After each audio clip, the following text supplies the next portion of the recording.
Hai, namaku Mariana Putri Nugraha. Usiaku 21 tahun. Dan aku seorang mahasiswa Fakultas Ekonomi di salah satu universitas swasta di Jakarta. Aku sangat menyukai hujan. Suasana sejuk, air yang membasahi tanah, pepohonan, dan juga bunga-bunga membuat aroma alam tercium begitu menenangkan. Setiap kali hujan turun dan aku baru pulang dari kampus, kafe yang tak jauh dari kampus dan sekolah SMA aku dulu menjadi tempat yang paling nyaman untuk berteduh, sekaligus menikmati secangkir kopi untuk menghangatkan badan. Kafe ini memiliki memori indah di masa laluku dulu. Kenangan manis bersama seseorang yang pernah mewarnai hidupku tersimpan rapi dalam hati kecilku. Dan aku ingin berbagi kisah ini dengan kalian. Kala itu, hujan turun dengan derasnya, membuatku sedikit berlari di trotoar dengan tas kecil berisi buku yang kujadikan sebagai payung pelindung wajah. Seragam putih abu-abu yang kugunakan sudah basah kuyup. Aduh, gue harus berteduh di mana nih? Mana dingin banget lagi. Tiba-tiba, seseorang berdiri di depanku sambil menaungiku dengan payung. Aku mengangkat kepala agar bisa melihat siapa itu. Seorang remaja laki-laki tampan dengan iris mata coklat menatapku sambil tersenyum. Jika dilihat dari wajahnya, ia sangat mirip dengan artis Korea yang ada di TV. Ya Tuhan, siapa nih? Mata gue gak salah lihat kan? Ganteng banget.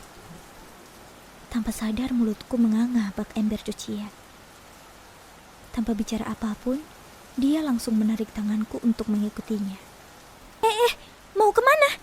Jangan macam-macam ya, kataku langsung berusaha melepaskan diri dan mundur beberapa langkah menjauh. Dia berbalik dan tersenyum, sembari menggelengkan kepala dan kembali menarik tanganku. Awas aja kalau lo macam-macam ya, gue patahin leher lo ntar. Meski aku takut, aku tetap mengikutinya. Karena dia tampan, aku jadi percaya padanya. Sekalipun dia penculik, aku ikhlas lahir batin jika aku adalah korbannya. Duh, aku deg-degan. Entah perasaan apa ini. Tapi aku merasa ada sesuatu yang meledak dalam diriku. Lonceng berbunyi nyaring kala pintu sebuah kafe kecil dibuka.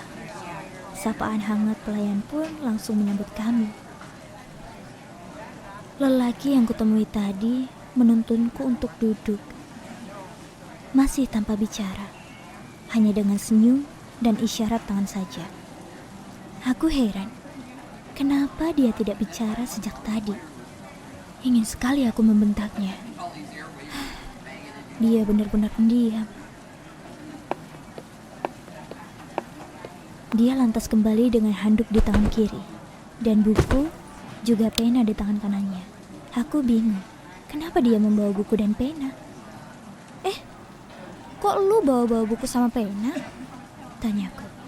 Namun, dia tetap diam dan duduk setelah memberikan handuk itu padaku. Aku langsung membalutkan handuk itu ke badanku agar tidak terasa dingin lagi, sambil menunggu dia bicara. Jawab woi, gue udah sopan nih ya nanya sama lo. Ngomong apa? Gak punya mulut apa ya? Seketika, wajah yang sejak tadi memancarkan senyum ramah berubah datar tak berekspresi. Apa aku salah bicara? Oh Tuhan, kutuklah mulutku yang tak punya saringan ini. Bagaimana jika dia benar-benar tidak bisa bicara? Tangan putih itu bergerak perlahan, mencoretkan tinta hitam di atas kertas putih, membentuk tulisan tangan yang panjang. Setelah sekian lama menulis, dia memberikan buku itu padaku. Ia menopang dagu dengan wajah yang sedikit murung. Aku pun membaca tulisan itu. Namaku Andrelardo Venardi. Usiaku sepertinya seumuran denganmu, karena aku juga siswa SMA di sekolah yang sama denganmu. Tapi aku siswa yang homeschooling. Mungkin kau tidak mengenaliku, karena aku hanya seminggu sekali ke sekolah untuk sekedar bertemu guru dan mengumpulkan tugas. Aku sudah lama memperhatikanmu setiap aku datang ke sekolah. Aku ingin berteman denganmu, tapi aku takut untuk mendekatimu karena aku tidak bisa bicara. Aku bisu sejak lahir, jadi sangat sulit untuk berkomunikasi dan sering mendapat bulian.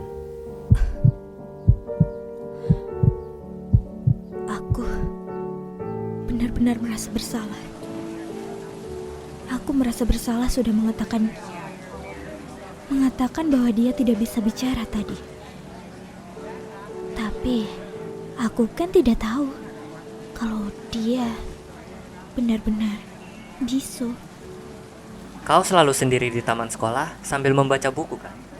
Aku pikir kau kesepian sama sepertiku. Jadi, aku ingin berteman denganmu. Bisakah kita berteman? Jika tidak mau ya nggak apa-apa. Tatapan penuh harap itu datang dari menik mata Andre. Aku tersenyum dan kemudian mengulurkan tanganku untuk bersalaman.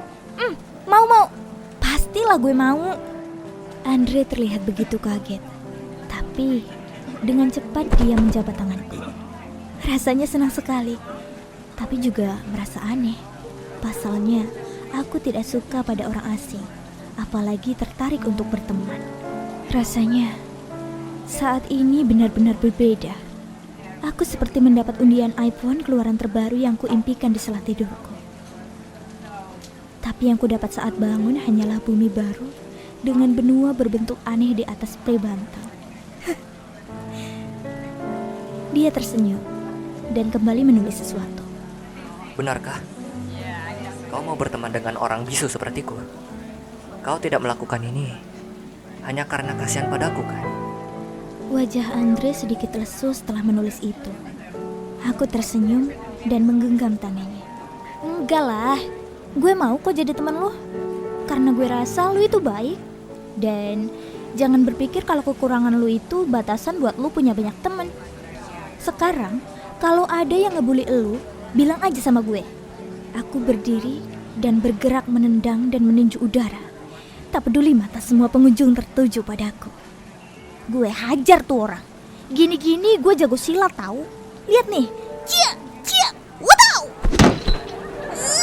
Aduh, sakit.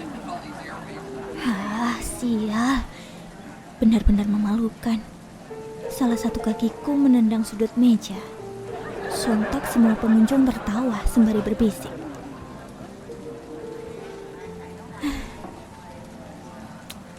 Tapi berkat itu semua, Andre jadi tersenyum. Dia terlihat sangat bahagia dengan mata yang berbinar. Disinilah awal dari kisah kami dimulai.